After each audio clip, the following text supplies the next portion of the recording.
Kembali lagi bersama saya Mas Toto untuk melanjutkan serial pengajian kebangsaan, dan selamat menyaksikan. Assalamualaikum warahmatullahi wabarakatuh.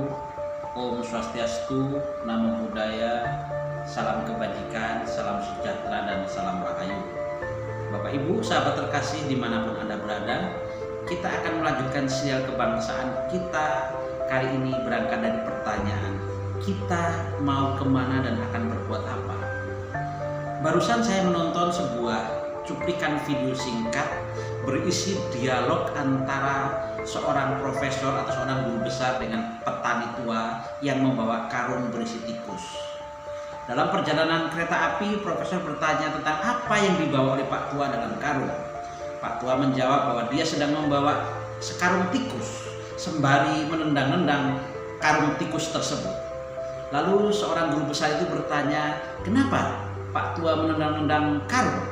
Karena katanya kalau karung ini tidak saya tendang, maka tikus bisa berdiam diri dan bisa berpikir untuk keluar dari karung yang mencengkramnya atau karung yang memenjaranya. Tetapi kalau saya tendang-tendang karung ini, maka sembari tikus akan bergaduh sendiri, saling cakar sendiri, saling ribut sendiri, dia tidak bisa memanfaatkan gigi taringnya yang tajam dan kukunya yang tajam pula. Bapak Ibu sahabat terkasih, konon cerita ini didedikasikan buat bangsa Indonesia yang antar sesama anak bangsa saling bergaduh sendiri, saling berperang sendiri, saling bermusuhan sendiri. Polarisasi menjadi begitu tajam antara kadrun dan non-kadrun, antara kampret dan cebong, antara komunis dan agamis dan lain sebagainya. Dan ini jelas menyebabkan Indonesia sepertinya agak sulit keluar dari sengkarut saling membenci, saling terpolarisasi tersebut.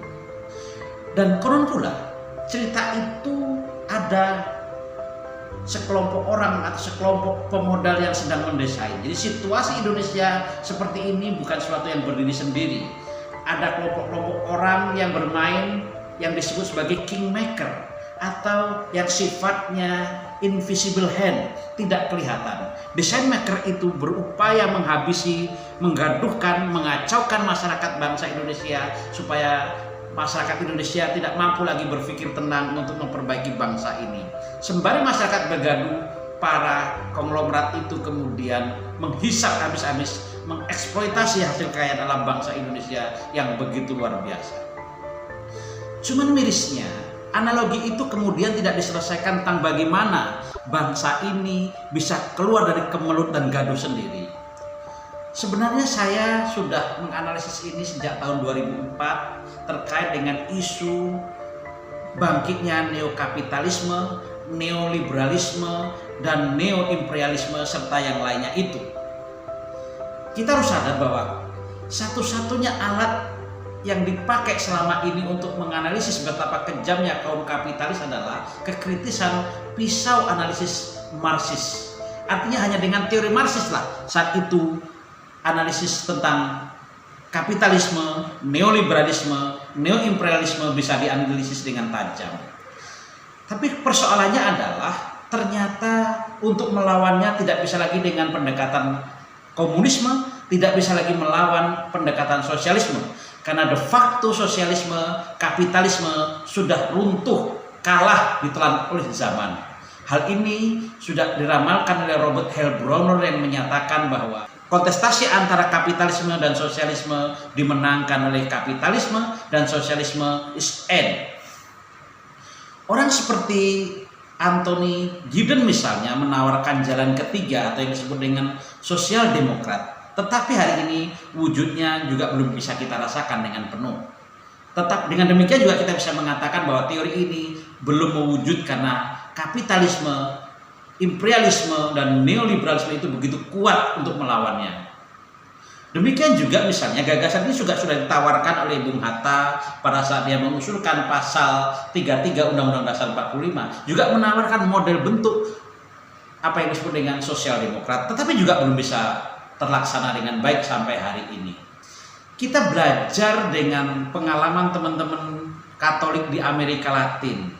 Para imam, para pastor, antara lain misalnya uskup Oscar Romero dengan pendekatan Marxisme, dia coba menganalisis kekejaman despotik militer dan yang kawin dengan kapitalisme atau para konglomerat. Tetapi hari ini kenyataan juga bahwa gerakan teologi pembebasan yang didengungkan di Amerika Latin oleh para pastor Katolik juga belum bisa berkutik, belum bisa menang atas angkuhnya, atas pongahnya kapitalisme dan neoliberalisme itu.